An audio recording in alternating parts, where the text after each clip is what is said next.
She won the game, he lost his mind. What happens when one group of people is socialized to believe their entire worth and identity is premised on being better than another group of people? That's this week on Men in the Wild, where we break down real stories from the internet to understand how the lessons we've learned about what it means to be a man can sabotage our connection, our intimacy, and our happiness, and what we can do to undo some of that training. So here's this week's story. A woman writes in on Reddit and she says, "Am I the asshole for emasculating a guy by winning against him in a game?" She writes, "My husband and I have been playing squash for the last few months, once or twice every week. Recently, my friend Rebecca and her boyfriend Joe joined us, and yesterday was their second time playing. I played 2 games against Joe, and I won both of them because I have been playing for much longer than he has. I saw that he was starting to get a bit angry after the first game, so I told him he's doing really good considering it's only his second game, but I didn't let him win the second game either. When he played with Rebecca after that, he acted really rude and belittling towards her because she wasn't as good. Later on that day, they end up going for a big walk together to walk their dogs, an hour-and-a-half long walk, and she says that Joe is incredibly rude to Rebecca. He's talking down to her. He's angry at her over small things.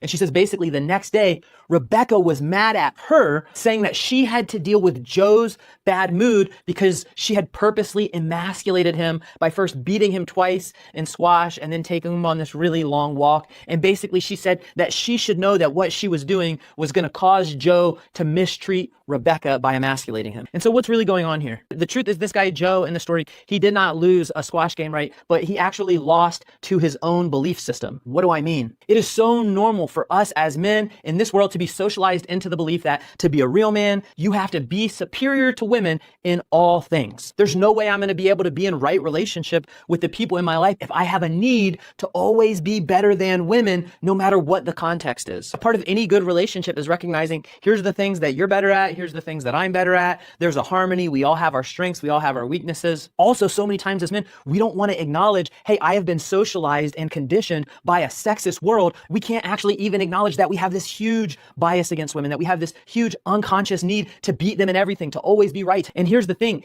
even while you might be unconsciously refusing to acknowledge that, it's not a big secret to the women in your life. So let me know in the comments, if you're a woman, have you ever had to walk on eggshells or let the man in your life win just so that you didn't have to worry about his outbursts? And if you're a man, let me know in the comments, where are you at in your own journey to unlearn this sexist conditioning that does us no favors in our life? And stick around, because tomorrow we're going to be going a lot deeper, talking about the work that men have to do if we're going to have a much less fragile sense of self relative to the women in our lives. Stick around for that video tomorrow. And if you found this helpful, hit follow for more.